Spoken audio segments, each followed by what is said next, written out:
So after a big OT win against the Detroit Red Wings, the Bruins are now 5-2 under Sacco, and they're looking to trend in the right direction. They have some problems offensively. They're not the greatest offensive team, but they look far more disciplined in their own end. It's been a vast improvement since the coaching change. So Korpisalo would get the start in net for the Bruins, and unfortunately for him, the Red Wings would start out strong. Unfortunate bounce off McAvoy's skate goes right to Lucas Raymond, who rips it right past Korpisalo. The Red Wings go up 1-0. But the Bruins would respond from an absolute clap bomb by Zadorov. Now, I have had mixed feelings about Zadorov this season. I feel like he can be boneheaded, but with his size and physicality, if he can give you the occasional offensive goal like that, it's always a good thing. We would go into the second period. Red Wings are on the power play, and that is a great redirect goal here. You're thinking for sure, wow, Red Wings go up 2-1, but unfortunately for them, determined that the play was offside.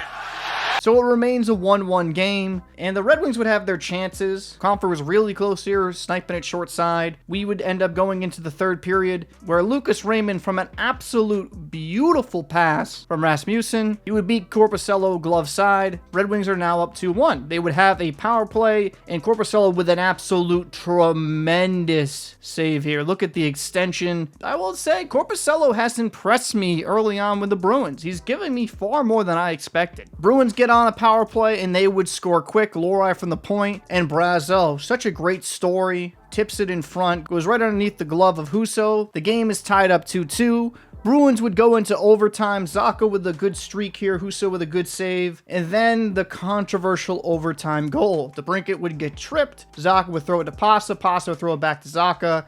He scores. Bruins win this game 3-2. Now, this was a pretty play. Now, should that have been called a trip? Yeah, that's kind of a textbook trip. But considering Zacha got high-sticked and wasn't called in the third period, just kind of proves the puck don't lie at times. So Bruins win this one. Heartbreaker for the Red Wings, but they at least get a point. One of my main takeaways from this game, though, is Pastrnak does not look good. Now, that's a pretty play, do not get me wrong, but it seems like he's struggling right now. When he's getting passes, instead of just one-timing it, he's gathering it, then shooting it, and he doesn't look like the usual Pastrnak. I don't know if he's injured. Maybe that could be the case. Maybe it's just he has zero confidence, because even in that overtime goal, I think if Pasta was fully himself, feeling confident, he would rip that and bury it, but instead, it's a great goal, don't get me wrong. He feeds it back to Zacha, who rips it right past Husso. So for Bruins fans, that'd be a point of concern for me. But I'd like to know your thoughts down below in the comments section. What have you thought about the Bruins since the coaching change? Do you think this team